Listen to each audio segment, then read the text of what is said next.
Kenny, you did so many interviews in your lifetime, being a pianist, being a musician, being a part of a world musical scene. How you treat journalists, you know, like somebody's coming in front of you asking you questions, you know. You have to do the interviews, you know.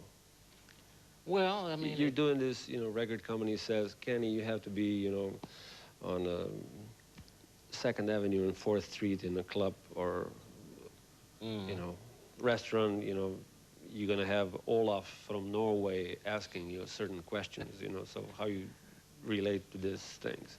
Well, it depends on the interviewer, you know, like you. No, you know, I'm doing my job, you know, you're gonna play in a few minutes, you know, so. I've, you know, been involved in some interviews where they ask you really very mundane questions, like where are you going next? Things like that. And then I've been with interviewers who've asked very intelligent questions.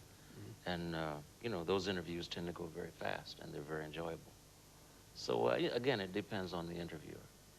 But not knowing the interviewer, you know, somebody just sending you there, I said, well, I mean, I look at it as... because, you know, well, I just look me at doing interviews my whole life, you know, I treat this like duet, like you and Charlie, you know, well, it's very special for me. It's part of what you have to do as a performing artist. I think it's necessary. I don't always like to do it, you know. I mean, I've had situations where my manager has called me, for instance, and said, well, somebody's going to call you from Germany at 10 o'clock in the morning to do an interview, and they don't call. I get very upset. Okay, these things happen? Because I have to stay home in order to do that, you know, and then they don't call, and I wait for an hour, and so that makes me upset. But other than that, you know, I don't mind doing interviews. I really don't.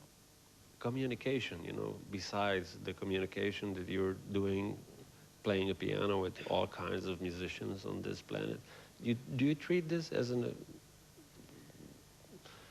exchange of an idea and so on? Yeah, you know, that I do. I do treat it as an exchange. You know, it's a chance to talk about what I do, to talk about what I'm about, and to talk about what I want to do, and hopefully communicate that to the interviewer, and hopefully the interviewer will communicate that to his listeners or to his readers, his or her readers. You know, so it's really about communication. And I look at it as a very necessary thing. You know, again, I don't always like to do it, but it's necessary. Do you follow these things like in Downbeat and so on, like Kenny Barron, you know, first page, you know, color photo, and then 2 pages of interview? I've never had a color photo in Down. Never had one. You know, it's gonna happen. You know, you know the way that you're going up now. It's gonna happen soon. I mean, it's nice to be acknowledged and to have articles written about you. But I think the thing that's important is that you don't believe all your press. You know, you have to keep a level head and not develop a giant ego. I think that's important. Well, basically, you're coming out of R&B local situations. So if we go all the way back, and what were you thinking about? You know. Well, I don't know. These things, I'm going to be famous. You know, the balance between them. No. First of all, you never be. You know, in my estimation, anyway, you never become involved in music with the idea of becoming rich and famous. Yeah, some people do. I know, but it's, you know. Or in this case, we understand I each other perfectly. I became involved in music because I love it. You know, and I think that's the right reason. You know, as with most, with all, as far as I know, jazz musicians, they become involved with music because they love the music. You know, if fame and fortune come, that's wonderful, but that's not why. You know, that's not why we become involved in music. You know, and again, if it comes, that's wonderful. I mean, I don't even know how I would handle it. You know. Started with R&B and this kind of thing, you know, and tell us about the bridge between being, you know, like R&B musician. Well, I don't want to put it too simple, you know, but I just want to mentioned that, you know, from the basically, you know, you were a part of a band and so on, then you go, all of a sudden you were a part of improvising scene, Yeah, you know. well, even R&B is part of improvising. But I started out playing, you know, studying classical piano, which I did for, oh, about 10 years, from the age of 6 until I was 16. But during that time, coming from Philadelphia, I was also exposed to rhythm and blues by way of the radio. You know, at the time, during the 50s, they had all the singing groups like the Orioles and all these other groups named after flowers and birds, you know. But you know, I was really into that. I loved it, you know. Doo-wop groups, we call them, you know. And Buster Williams, I don't know if you know Buster. Yeah, Buster, oh, Buster. Well, you know, Yeah, we were into the same sort of thing, right. yeah, you know. And at the same time, there were also some very excellent jazz stations, radio stations in Philadelphia. So I was doing all of that. I was studying classical piano. I was listening to rhythm and blues. I was listening to jazz also at the same time. I think it was a very, very important part of my development, hearing all that different music and you know, trying to play all of that as well, you know, classical music. I remember the last piece I worked on, I studied, was Edvard Grieg, A minor concerto for 4 hands. That was the last piece. But I could also, you know, do James Brown. Right. You know, I like James Brown. I love James Brown. I love John Coltrane, you know, so, you know. Can you tell me what makes you feel different from Philly and New York and other places? Like, you know, we're from Philly. What was this? I said, okay, this is, you know, this part of the thing, and then here we go. Well, one of the things that made me move to New York, well, first of all, Philadelphia during the 50s was a great place. There was a lot of music there. Different. Yeah, there was a lot of music there, and a lot of musicians, you know. My brother, my oldest brother, who was also a musician, Bill, he moved to New York. He was, you know, quite a few years older than me, 17 years older, actually. But he moved to New York, and I went there to visit him in 1960. I was still in high school. And I was just amazed. I mean, he lived on the Lower East Side of Manhattan. And in Philadelphia, excuse me, at 10 o'clock at night, nothing. Zero. Everything was closed. You know, lights were out, you know. But I went to New York to visit my brother. He lived on East 6th Street and 2nd Avenue, a friend and I. And I remember it was August, and we wanted to go to Birdland. So we said, well, let's walk to Birdland. You know, it was about 11 o'clock at night. I have never seen that many people that late at night in my life. You know, traffic jams at midnight. I said, yes, this is the place. This is where I want to be, New York. You know, we went to Birdland, and they had 2 bands playing. You know, 2 bands in 1 club. And then when I finally moved to New York, maybe a year later, I mean, it was great. I moved next door to my brother on East 6th Street. I could walk to the 5 Spot. I could walk to the Jazz Gallery. You know, and there was just so much music around. So it was great. So being a piano player, you know, following the tradition, when you started to be aware of tradition of jazz piano players, when was the moment when you said, this is, I don't know, Monk, this is Duke? I don't know. I think I always knew. I was always aware. I mean, that's the presence. I don't mean that as an egotistical statement, but I think I was always aware. But I think one of the most important highlights for me, I was in junior high school, and I had an art class, and the teacher would ask students to bring in recordings for inspiration. So a friend of mine brought in a recording called Saxophone Colossus. I think it was Saxophone Colossus. But anyway, it was a Sonny Rollins recording. Right. that may be the wrong record. But anyway, Tommy Flanagan was the pianist. And when I heard that, you know, I heard Tommy Flanagan, and I mean, his touch was just so delicate, you know, so light, and his ideas were so clear and very lyrical. And that was, for me, that was the first real major influence. And I said, yeah, that's it. That's who I want to play like, you know. And from that point on, he's been a major influence, even today.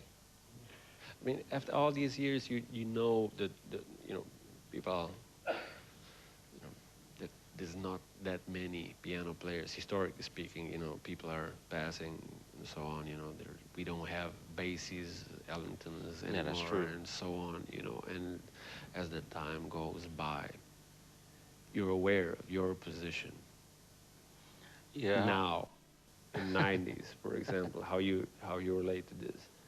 Well, I'm Following all this, we were just well, saying, I you guess know, one of the important things is that I'm aware now that I'm mortal. You know, when you're 21, you think, oh, I'll never die. You know? I mean, that sounds gruesome. I don't mean yeah, I mean, you know, But I mean, that's one of the things that happens. You become aware of they're it. hearing. You know, you become aware of that. But in terms of my position, in terms of the pantheon of music, I certainly don't feel that I'm, number one, I'm certainly not the greatest pianist out there. But I think I have a story to tell, you know, and I'm very fortunate in that I've been able to play with great people, and I've been able to learn and still learning, you know. So I feel very comfortable about my life right now. You know, I'll be 55 next month, and I feel, again, I feel very comfortable, you know, about where I am. You know, I'm not a millionaire. I'm barely a thousandaire. But I'm very comfortable, you know. Are you concentrating on notes? You know, you play more notes because of this? No, you know, because no. You just... No, not necessarily. I mean, one of the things that has happened as I've gotten older is that I've learned to really just enjoy playing. I have fun. You know, I enjoy it. You know, when I was younger, I really took myself, I think, too seriously. You know, if I made a mistake, I would beat myself up, you know. Now, if I make a mistake, I don't care. You know, it's okay. You know, I love what I do. I have fun. I'm enjoying life. I don't want to put it as a standard question, but the way you hear young piano players, you know? Well, the ones that I hear, they're really very good, you know. I guess if there's any criticism, and it's not really a criticism, is that, you know, because of their age, you know, I mean, and which is very natural, they're overly concerned with technique right now, you know. But as they get older, right. yeah, as they get older, you know, they relax. Yeah, they'll relax a little more, and they'll find out that they don't have to play so much. You know, when you're young, you want to play everything you know at every moment. You know, which is, again, that's very normal. But as they get older, as someone said, we were talking about Ben Riley. You know Ben Riley. Yeah. Oh, Ben, you know. We were talking about a certain young musician who was, you know, whose name is not important, but you know, he was very technically proficient. But sometimes he sounded a little cold, you know, in his playing. You know, no emotion. So Ben said, well, he just hasn't had his heart broken yet. He's right. You know, and that's something. He hasn't had his heart broken yet. Right. That only happens with age, as you get older and experience, you know, so it'll happen for all those young players. I have to mention one name, especially before we finish this conversation. It's Thelonious Monk. I'm emotionally, you know, with Thelonious, and then a step of '80s that has to do with Monk, Sphere. Oh, yeah. And so on, you know. Tell us about this Monk moment. Well, the group Sphere came about, well, it was Ben Riley, who played with Monk. Yeah, but before that, the way you... Oh, well, I mean, you know, I began listening to Monk, I guess, again, when I was in junior high school, you know, and, you know, his playing was just so unique, and his writing, his composing, his compositions were just so unique. So, I mean, I was immediately drawn to that, you know, and from a very early age, you know, I tried to learn as much of his music as possible, you know. But I was also aware that if it's very difficult to try and play like Monk without it sounding like imitation. Mm-hmm. You can't really, because he's such a stylist. Avoid. Yeah, he's Right. such a stylist and so personal. It's very difficult to try and play like that. Mm-hmm. But there are certain things you can capture, you know. Monk's playing, for instance, and one of the things that a lot of people really miss in his playing, they don't really realize it, but he had a great sense of humor. You know, and that's one element of his playing that a lot of people don't really catch. Yeah, yeah. He had a great sense of humor. But they still have time to discover this. Oh, yeah. Yeah, he'll be around for a long time. Yes. He'll be around for a long time, you know. So the tradition of Monk goes through Sphere. Right. We started that band because we wanted to play his music. And it was Buster Williams and Ben Riley, who spent quite a few years with Monk, and Charlie Rouse, who also spent quite a few years with Monk. And I mean, the very first recording we did, we wanted to do all Monk, you know, and as luck, not luck, but as fate would have it, the day we recorded the first album that we did, called 4 in 1, all Monk's music, was the very day that he died. Mm-hmm. You know, so there was a little touch of irony in that. Mm-hmm. You know, but it was a great band. Mm-hmm. And we have since Rouse died, and so the band kind of broke up, obviously. But a lot of people had been asking us in the last couple of years, you know, well, whatever happened to Sphere? Are they ever going to get back together? Mm-hmm. So we thought about it and said, well, why not? Why don't we try it? See what happens. So the question was, who are we going to get to replace Charlie Rouse? You know, and we all agreed. First of all, we wanted somebody who was old like us. Yeah, you know? Old enough. Yeah, old enough like us. You know, so we decided on. We all agreed, Ben and Buster and myself. Well, let's approach Gary Bartz, who didn't play tenor like Charlie. He played alto, plays alto. And he also plays soprano. And Gary was very enthusiastic about it. So we've recorded an album, which should be out soon. We did some concerts last summer in Europe. And, we went to Brazil for a week. So it's starting to happen. Kenny, besides all this, you're one of the stars of, piano players. Yeah, no, I'm sorry, you know, one of the stars of piano. Well, I appreciate jazz. that. Thank you. So the way that I don't know, last 10 years, I don't know what happened, but you're. Besides that, you're really successful with your solo projects, with all kinds of quintets, duets with Mino Sinello, duets with Charlie. Right. Whatever you touch, it goes to the people. I have to say that it's very special for me when I play your music on my radio show here in Ljubljana. You know. Thank you.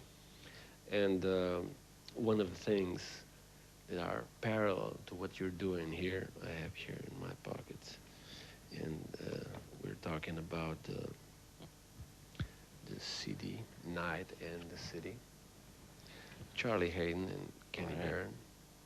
So Kenny, thank you for a drink in Iridium. Ah, that's right, you were there. Yeah, so you were there. It was a very special atmosphere, I have to say that. You know, when you so come back, we'll have another drink. Yeah, okay. In a couple of weeks. In June. Oh, I'll be there. Oh, okay. Okay. So it was a very special atmosphere.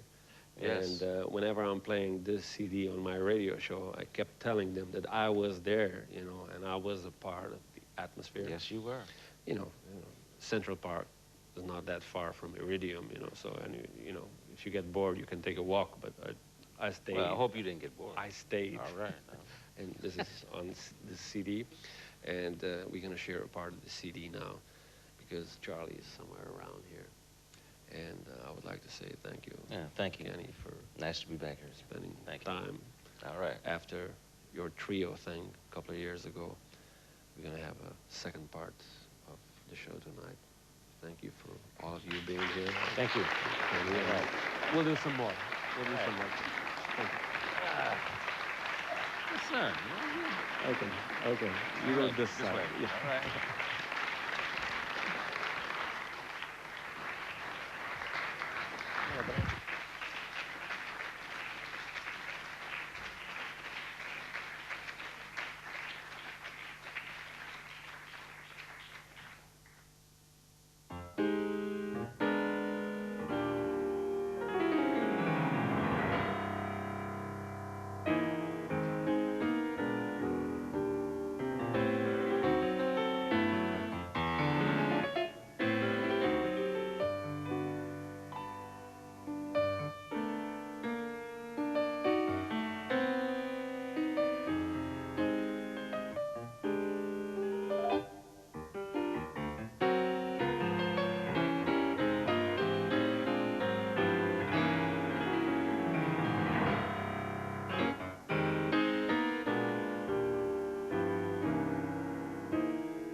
you.